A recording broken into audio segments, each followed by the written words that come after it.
All right, folks, I'd like to welcome you all to Frame Rate. On today's episode, we're talking about Aaron Sorkin's second directorial feature released in 2020, based on the historical events surrounding the trial of the Chicago Seven. Woo! Yay. Wait, this is a real life story? Yay. Yes. On today's episode, I'm joined by a man funnier than GameStop is volatile, Ritchie. Say hi, Hey, Ritchie. that's me. Look at Hey, everybody. Thanks for tuning in. And a man whose film knowledge is only bested by his beard. It's Shuby. Oh, it's so luscious. Hello, Rico. Awesome.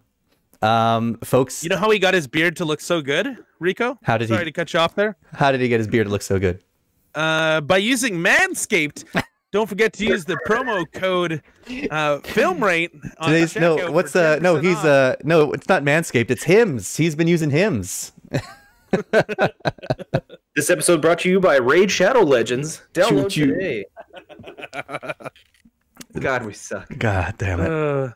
No. I can't wait till we get them Raid Shadow Legends money. Starring the 7 defendants as Sacha Baron Cohen, Jeremy Strong, Eddie Redmayne, Alex Sharp, John Carroll Lynch, Noah Robbins, and Daniel Flaherty, as well as a whole bunch of other people, including Yahya Abdul Mateen II. Mark Rylance as William Kunstler, and Joseph Gordon-Levitt as Richard Schultz. And I'll be honest, when he came on the screen, the first thing I just said this out loud, blurted out loud while we were watching it, and I was like, God damn it, is that guy ever going to not be handsome?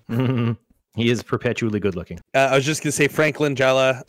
That's what I was going to say next. Yes, go ahead. Oh, okay. Go ahead. It just God, he's so good in everything he does, and I got to a moment in this movie I was just like, oh man, I love Frank Langella so much because he's making me hate him so much right now. Yep. Oh, so good, so good. You get that like skin crawly, like, oh, just eat a dick. What a scumbag. Which the character, Frank, you're doing great, buddy. Love you. September 25th is when this movie came out, and it came out on Netflix. It originally released with a budget of $35 million. And you know what? It shows how well you can stretch a small budget like that for a feature like this. Yeah, it was no, even further. Sorry, 1997. So what is that, 23 years? God damn.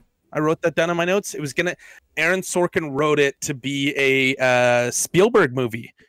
Life happens, and that didn't happen, and Aaron Sorkin got into the driving wheel 20 plus years later. Let's start here from the beginning here, boys. So, Sure. What did you guys think of the movie? I thought it was great. It was one of those ones where when I saw it pop up on Netflix late last year, I was like, oh, I should check this out. I heard a lot of good things about Sacha Baron Cohen, and I was like, I love anything with him, especially when he's, not being a comedic genius. When he can be dramatic, he's phenomenal. So I was like, I should check this out. But I'm very glad that this was the movie that you asked us to watch, because boy howdy, this movie is a master class of filmmaking in every aspect, right down to like writing, directing, like you said, stretching the budget, acting. I loved it. Thanks for making us watch this, Rico. Yep, Shooby-Doo. I think the exact same thing, almost along the same lines as Richie. It was on my list. I saw the trailer come out. A bunch of Netflix trailers came out. This was one of them, and it was actually pretty high on my list too, but it just... Same thing as Richie, came around to it, it released, and there was a bunch of other stuff that was out at the same time, and I was like, back burner, and then I just never watched it. And then when you wanted to talk about it, Rico, I was like, oh yeah, sure. Didn't even know it was an Aaron Sorkin vehicle. So as soon as I saw that, I was like, oh, well, this should be good then. And within the first 5 minutes of the movie, I was like, I'm hooked, I'm in. This is good. What do you guys I know love that about quick, witty banter. what do you guys know about Aaron Sorkin's first directorial debut? Molly's Game was Molly's great. Game. Yeah, Molly's Game. It was a great movie. I thought Jessica Chastain did a great job as Molly. Very different role for her as opposed to the other things that she's played in. Idris Elba was fantastic. The directing portion of it, I don't know, because he wrote it too. I think it's easier for him because he wrote screenplays too, like when he was 30, like 35 years ago. Well, he's also got all that experience doing television. Yeah, West Wing, Studio 60 on the Sunset Strip. Like, he's been in the game for a long time, and I can only imagine has learned from every director this side of the sun.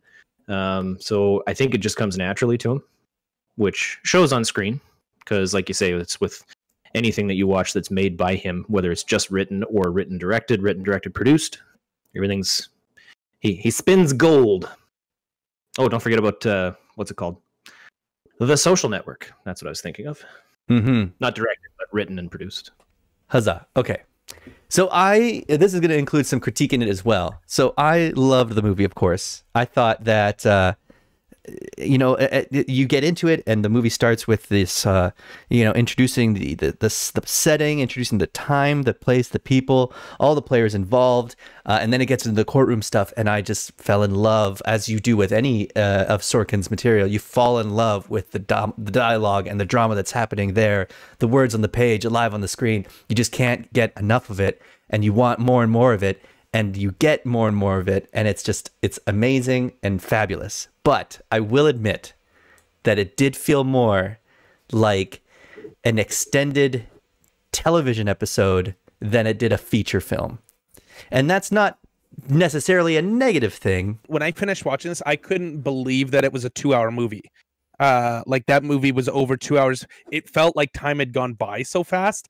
But at the same time, I felt like not that things felt rushed in any way, but like I wanted more. I wanted more in depth of certain characters. I wanted a little bit more behind, like what the characters were doing behind the different scenes that we were watching. Maybe a little bit more outside of the courtroom. In a sense, I would have loved to have seen a 6-episode, 6-hour mini series. Yeah. Of this rather than just a movie, but the whole trial is insane. Like if you've looked back on the history of it itself, Bobby Seale in the movie, he disrupts the court one last time, is put and bound and gagged, put into chains, and then displayed, for everyone to see, and it becomes this real turning point in the trial, which gets him out. In the movie, it makes it seem like it was that one and done instant and it was out, when in reality he was in chains for days, if not weeks, from what I understand. There's so much that happened during this trial that Sorkin had to cut out to put into this thing to bring it down into a 2-hour movie, that although it became a great 2-hour movie, I think it could have been an even better miniseries, like Ritchie said. Yeah, there's one point they came back into the courtroom, says day of trial number whatever it was, let's say 151. Yeah.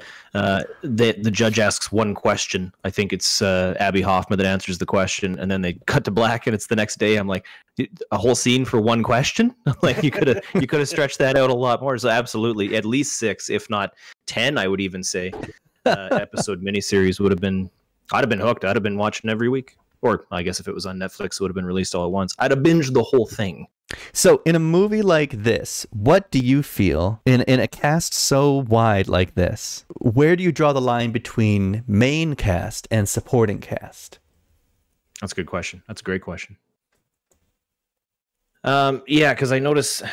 Sorry, I just pulled up the the highly credible Wikipedia article about the movie, and it almost does put it as the 7 main characters are the actual 7 of the trial, the Chicago 7, and then everybody else is just secondary actors after that. Yeah. I don't agree with that, first of all.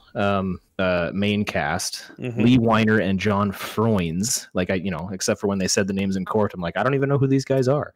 But, sympathize with every other character in the movie. So the first 5, so I'd go I guess we'll do actors' names. Sacha Baron Cohen, Eddie Redmayne, Alex Sharp as Rennie Davis, if anything, because he basically started the whole. Not he started. Sorry. He was the catalyst that started the Chicago riots. Jeremy Strong, great role, by the way. I think. Oh my God, he killed that Jerry Rubin role. Goddamn. John Carroll Lynch as David Dellinger, Bobby Seale, Yaya as main cast, and then I would put only 2 other people in there as the main cast. Which could have been 3, but only 2. Mark Rylance as Kunstler and Joseph Gordon-Levitt as Schultz. Frank Langella Close as a main cast member, but he's very he's the top of the supporting list for me. quick shout out because we haven't even talked about him at all yet. Michael Keaton, Ooh. my favorite part of the movie. See, I didn't know if I wanted to talk about out of left field. Yeah, yeah. No, when he sits there at home and he's like, "What took you so long?" And Mark Rylance is like, "Wait a minute, what do you mean what took me so long?" He's like, "What took you so long to realize that I was your star witness?" I was like, "Fuck yeah!" that part was bomb. And when they realized that they had to go talk to him, and then Abby Hoffman says, "And William Kunstler starts the case," I was like, "Oh, tingles." It was so good. My favorite Tingles movie moment was also when he says, "Arrest me or shut the fuck up." Yeah, and I was just like,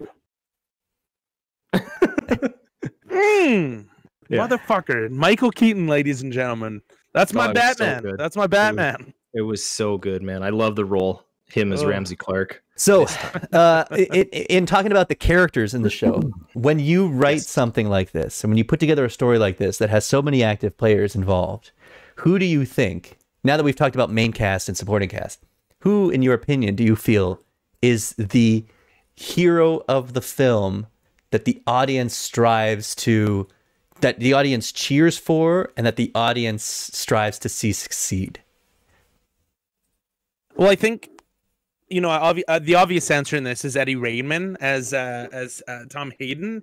You know, he's got he's the sensible one throughout the entire thing, where you're like, come on, everybody, if you just act like Tom Hayden, this trial's going to go through, you're going to be fine.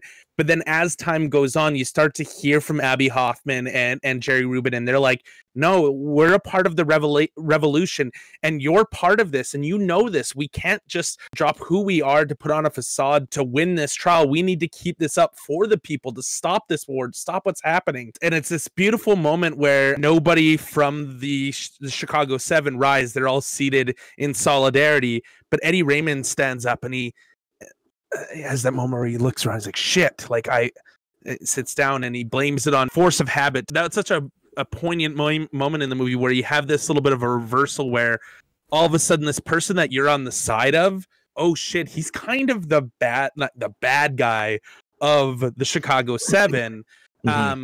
He's the most conformist. He's the most you're like, no, I don't want you to conform. I want you to stand up for what you believe in. So when he has that moment at the end, and I knew what was going to happen, but it still just felt so like such a redeeming quality when Frank Langella like lays down the law and he's like, I'm giving you this one shot, and he starts reading off the names, and I was just like, he's the hero again. And it was brilliant tilt of having him stopping the hero and bringing him right back, and you knew he was going to do it. It was Eddie Raymond's the hero of the movie. If that was your question, who's the hero? In my eyes, it was, and then it wasn't, and then it was again. Before we move on to Shuby and who Shuby considers as the hero, I just want to reach out and say that Jabraco has spoken into the chat for the stream and has said that they appreciate all the Michael Keaton love. So hey, you got to love the Keats. To which I've responded with, we need more of him before he kicks the bucket. Oh, Jesus. Don't make us be the one that kills Michael Keaton. He'll be 70 this September. What? No. 70. He was born in 1951. Get the fuck out of here. He'll be 70. And I'm looking at a picture of him, and he's, holy shit, he looks good. He looks great for 70, man. Okay, my turn to talk about heroes? Yeah, who do you feel is your hero in the, or is the hero in the film, I should say? I think the everyman's hero would be Abby Hoffman, because he kind of leads the whole revolution. Or I guess kind of split between him and Jerry Rubin, because I mean, like, they were pretty much tied at the hip the whole freaking movie, and opposite sides of the same coin. But more Abby Hoffman, because he did the speaking to the public per se. So he's like the everyman's hero. I think Tom Hayden was the audience's hero, and then I'm getting this from Wikipedia, so I'm not taking credit for this at all.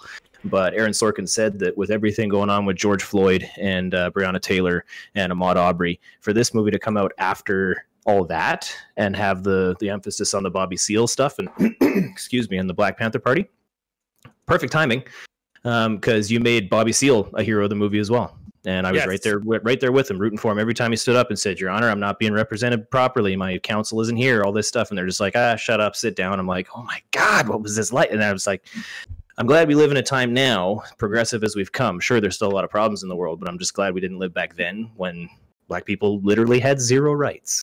So we're rooting for, which pissed me off so much, because like I say, Yahya Abdul-Mateen was one of my favorite parts of the movie. His acting was on point the whole time.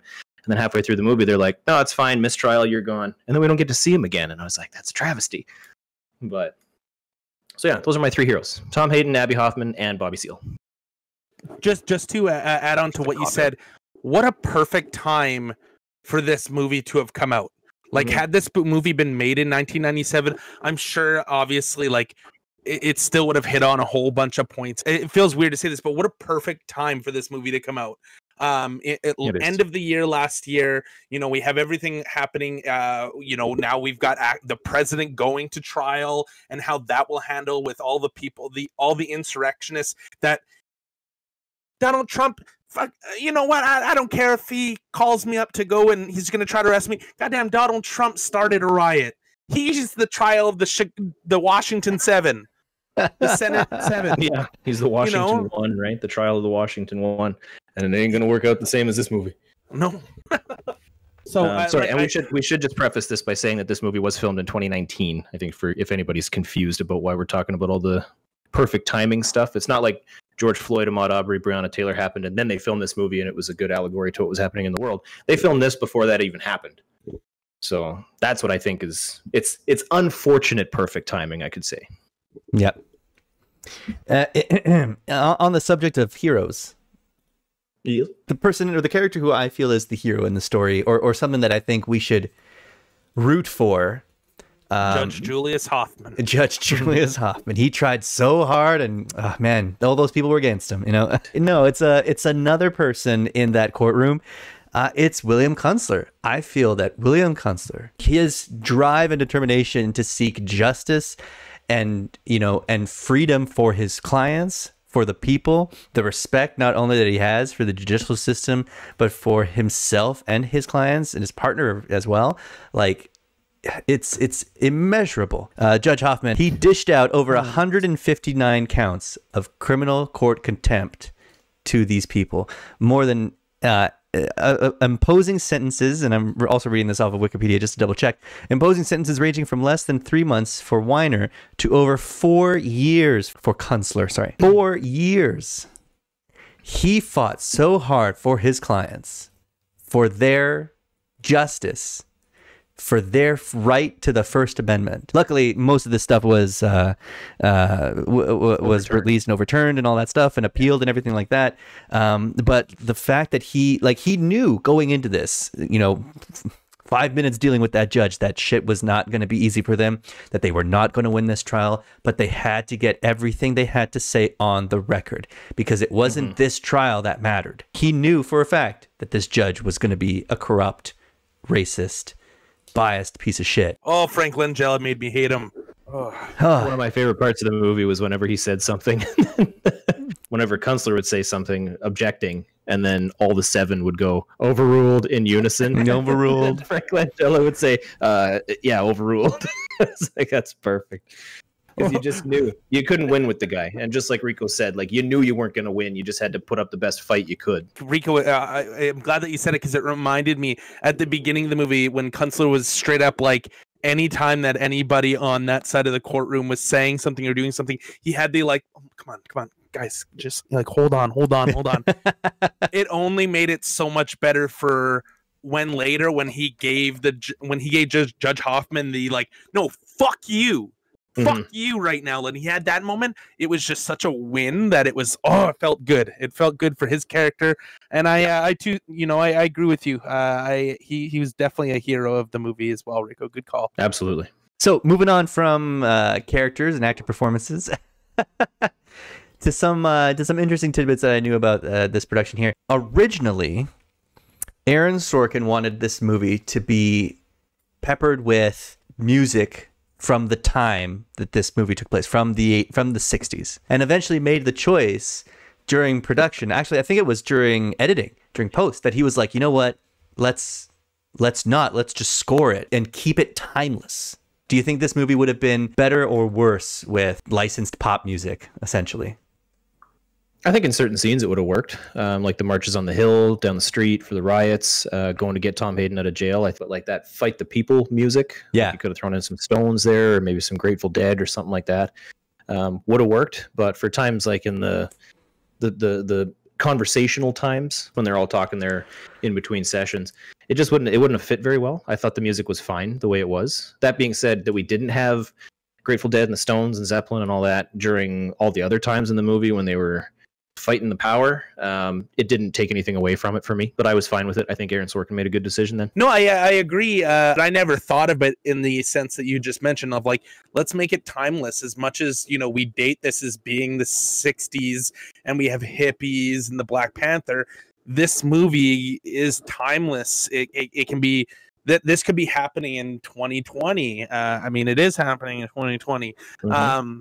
So I think that, you know, it's a brilliant choice to make that decision not to put that in there, or not to have music in there to time it. I think it was good. Aaron Sorkin, man, he knows what he's doing. Let me ask you guys this: going through my notes about tropes that it utilizes to tell its story. Yes. Were you able to spot Chekhov's gun in the film?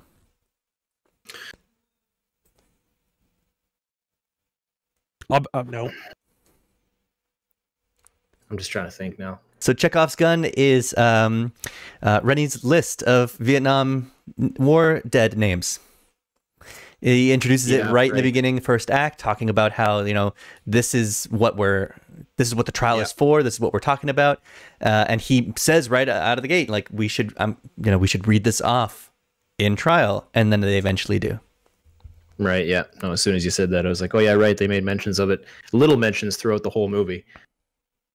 Where, you know, they watch the telecast at night of all the recently deceased, and then Sarah Beth says, "Oh, I'll write down the names on the list," and Rennie's like, "Yeah, okay, thanks."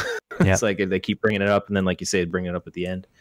I was really concerned. Sorry, side note. I was really concerned closer to the beginning of the movie, the first time we see the conspiracy house, when she gets the phone call and she lists off the address of the house. I'm like, oh shit, are they going to get like a bomb sent to their house now from some dude who just wanted to fuck things up? I really thought that was going to happen. You know, I wouldn't be surprised. Retaliatory move against somebody, but never happened. So I guess that's like your reverse Chekhov's gun.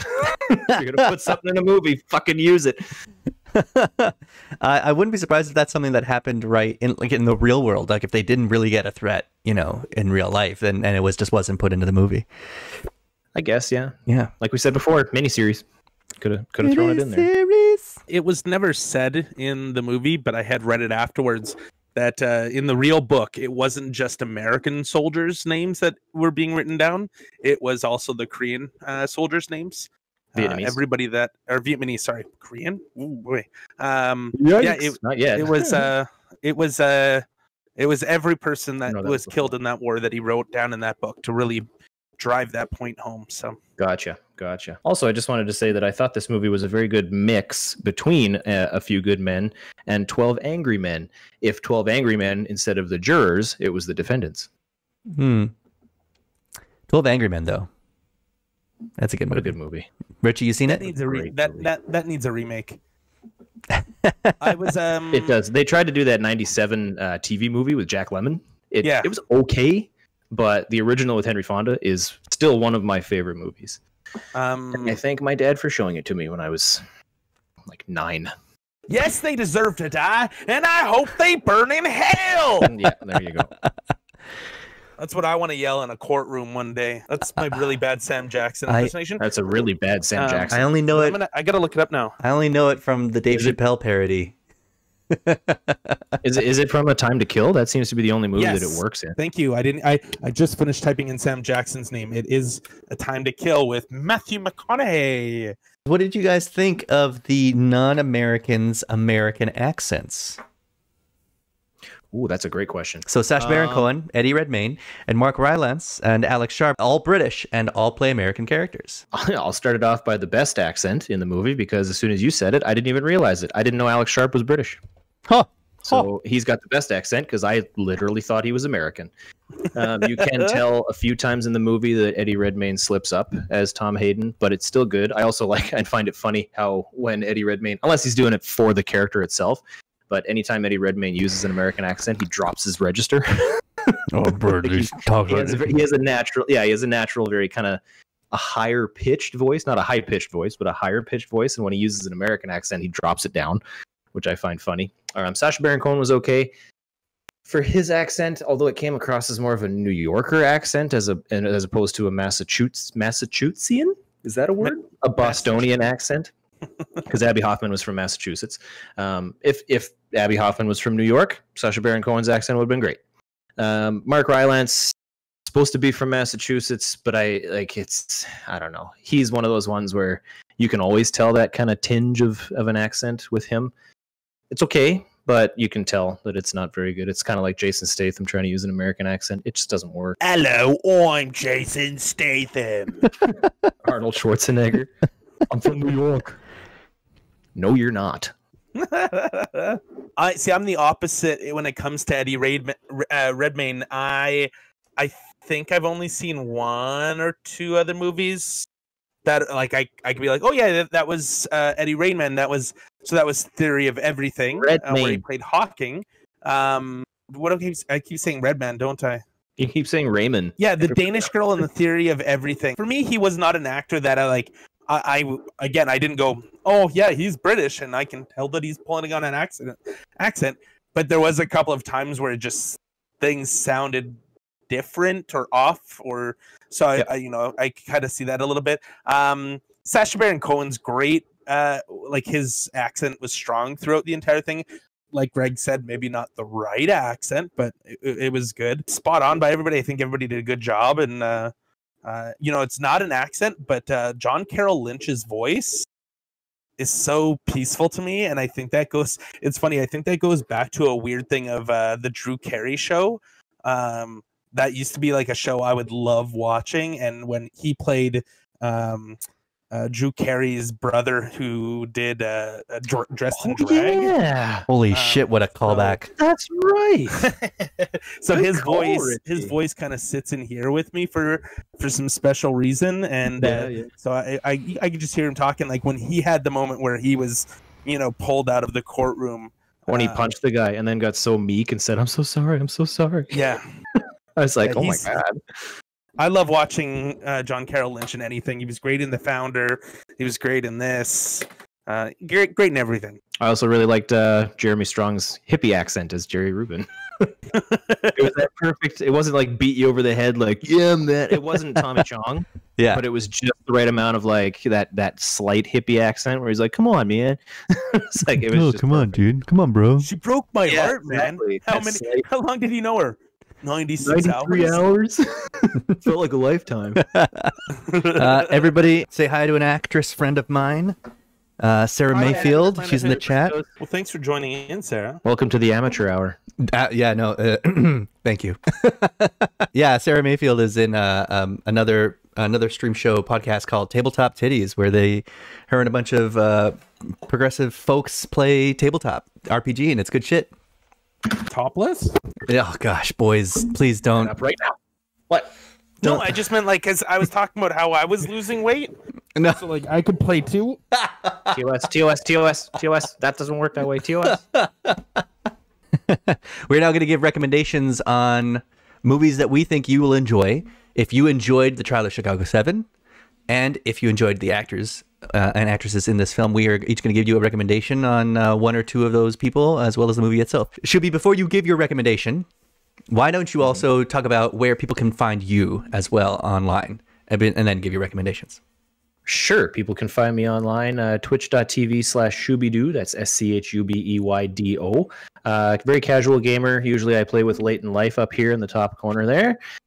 Just playing random games, trying to get him into gaming, or when I'm not playing with him, I like to just click heads and rip him to shreds. What up, Andy Cortez? If you like The Trial of Chicago 7, you will like A Few Good Men. It's another courtroom drama, but set militarily. Set in a military court? In military. Yep, set in the JAG court. But it's pretty much the same as this. It goes through the trial of defense of two privates in the Marine Corps. Why is that so funny? Two privates. Oh my gosh, your children. Written by Aaron Sorkin, not directed, but it has the same kind of vibe to it. I felt a lot of motifs shared the same thing between this one and A Few Good Men. So yeah, you'll like that one. Are we watching? Who directed A Few Good Men? I want to say Rob Reiner, but that's not right. It is Rob Reiner. But yeah, screenplay by Aaron Sorkin. It was actually based on the play that Aaron Sorkin made. But really good. Tom Cruise, Demi Moore, Jack Nicholson, Kevin Bacon. Who else? God, Noah Wyle in a very young role. Cuba Gooding Jr. in a very young role. You can't handle the truth. Yeah, that's my recommendation for movie. If you like Trial of Chicago 7, there's Kevin Pollak. You will like A Few Good Men. And who is the actor that you will be focusing on for your recommendation? Jeremy Strong, because he was one of my favorite characters in the Trial of the Chicago 7, so I picked him. and- If you like Jeremy Strong. All right. Okay, Succession. For anybody who hasn't seen Succession on HBO yet, It's so fantastic good. film. Jeremy Strong plays the middle child of a very well-off family that deals in media. And it's all about the power struggle between the father of the family and the 4 siblings, or I guess 3 siblings, really, because one of them doesn't really want anything to do with it. But it's just, you want to see the worst that people can be, even to their own family members. This show is right up your alley. Wait, who is he? Jeremy Strong. That's how good the there. hippie makeup was. Holy Rico shit! could I not tell don't. I did not fucking recognize him. Right there. Keep watching, Rico. Yeah. I'm going to ask you something here. Hold on. Do you recognize who that is? Was that Home Alone? That's his Close. brother. Oh, It's one of the Culkin brothers. one of them. That's Mr. Kieran Culkin as Roman Roy. And he's This show is so fantastic, too. good. This show is really good. It's quick dialogue, back and forth banter, witty one-liners, really dark jokes.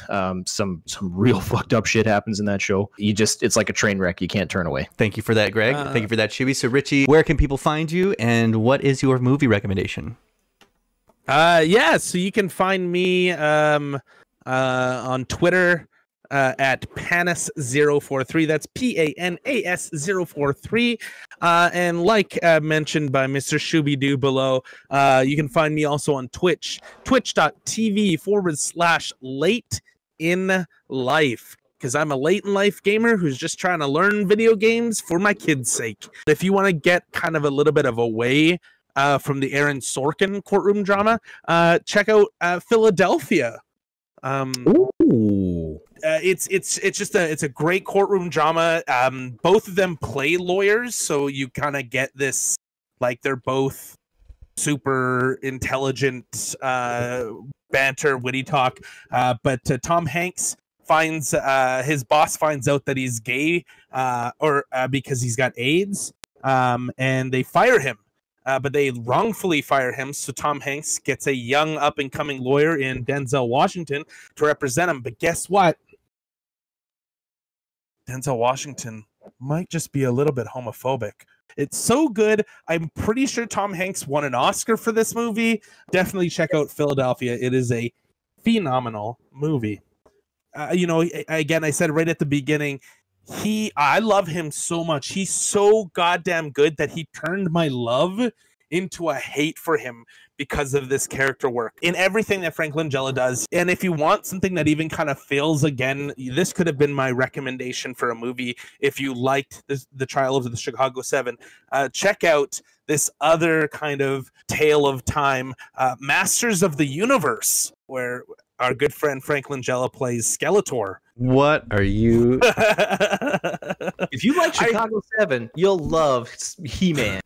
While you play this, though, I will mention that, in all honesty, Frost Nixon it probably came out about 10 years ago.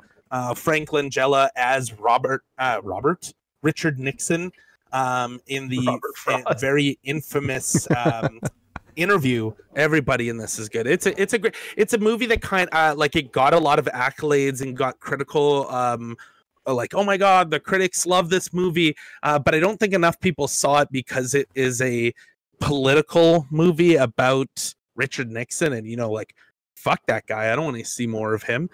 So I don't think enough people saw it. I saw it only a few years ago. It was recommended to me, and because we were talking about Sam Rockwell, a friend and I were talking about Sam Rockwell, and he's like, have you seen Frost Nixon? He's so good in it. And I was like, okay, well, I guess I have to see this now, and it turned out to be great. Rico, hit us with those recommendations, brother.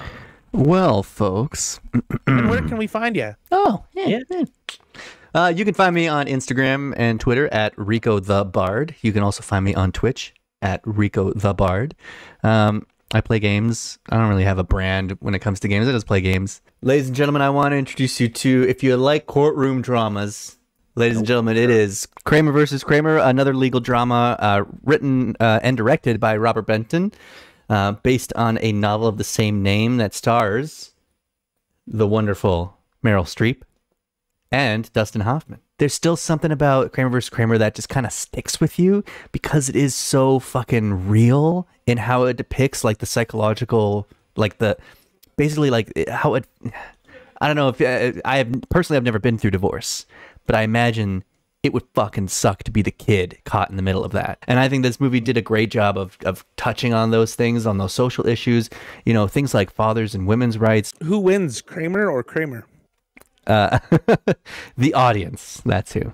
Oh, good answer. Well, the actor that I'd like to focus on is Eddie Redmayne, and for his Eddie Redmayne? Eddie Redmayne. Eddie Raymond. Everybody loves Eddie Redmayne. Fantastic Beasts, the first one, which is driven by Eddie Redmayne. Just the first one. Just the first one. By all means, the second movie is garbage for various reasons, which we do not have the time to go into. We might have a whole episode dedicated to what is wrong and how we would fix the second movie. But I feel that the first movie is a good soiree into this new world and this new era of wizardry. But on top of that, this was like the first full like feature that I saw Eddie Redmayne in. I've seen him in other things like Les Mis. I've seen him in The Other Boleyn Girl from years ago. I've yet to see The Theory of Everything and The Danish Girl, which I think was before Fantastic Beasts. Yeah, but man, when I saw Fantastic Beasts, I was like, man, there's something about this actor that I just cannot keep my eye off of him. And I think he's got amazing range and amazing versatility, and I think he really takes his acting as a craft to heart. This is just one of those films that showcases that, as well as obviously all the other stuff that he's come out with too. You know, I enjoyed the Harry Potter stuff, but I've seen them all once, so I wasn't like ready to get in line to see this one. I mean, I'll watch it on your recommendation. Watching this trailer, I'm like, is he playing the same character that he did in the Chicago 7? Like, I'm now imagining where they're in the district attorney's house and he's standing against the wall. It even kind of looks like he had the same haircut in a way. Like, I don't know, maybe I'm just remembering it wrong, but so that's where I'm like, I think he's a good actor, but I've seen two phenomenal movies with The Danish Girl and The Theory of Everything with him in it. But I don't think he's I haven't all that in a bag of weed, you know. Fantastic Beasts is fine. Eddie Redmayne, Newt Scamander as a character is a very quirky, kind of socially awkward character, and Eddie Redmayne hits it perfectly. Totally different character to what he plays in Trial of the Chicago 7. In this one, he's very much more reserved. He doesn't make eye contact with people, kind of things like that. He's kind of drawn into the story of Fantastic Beasts, whereas in Trial of the Chicago 7, he's the de facto leader of the 7, I would say. Maybe split between him and Abby Hoffman a little bit, but completely different. And to your point, Ritchie, Rico, that should be, well, I'm not going to tell you how to live your life. Theory of Everything should be closer to the top of your list because it is over The Danish Girl. Over The Danish. He is Stephen Hawking. Like, that's all I can say. Yeah, he plays it off perfectly. Out of curiosity, what were the other movies that you had for film recommendations, not for actor recommendations? One that we didn't mention, A Time to Kill, thriller courtroom drama. Yes, they deserve to die, and I hope they burn in hell. Did I just read that it's a Joel Schumacher movie? Yes. Holy shit! That right. There's a certain lack of neon in this movie. And nipples. And nipples, yes. God, McConaughey is so young. Yeah. No, I think this was either 96 or 97. Like, can you brandish a weapon in a courtroom? Oh shit! I forgot. 3 years into his acting career. What? This movie has both Sutherlands. It's got Kiefer and Donald in it. Holy shit! I love that we all can't stop watching this. It's a great movie for the. Yes, they deserve to die. Gotta add it to my shot list here, or my watch list. Oh, there it is! They burned it. There it was. There he is. It's like it's the punch right to the title. Ladies and gentlemen, I want to thank you for tuning into our first episode of Frame Rate, where we talked about the trial of the Chicago 7, Aaron Sorkin's second directorial feature. I'd like to thank my guests for coming to talk about the movie. So until next time, if you enjoyed the show, let us know in the comments. If you have ideas for what movies we should check out next, let us know in the comments. Otherwise, have a good night and keep watching those movies. Goodbye, everyone. Bye. Bye.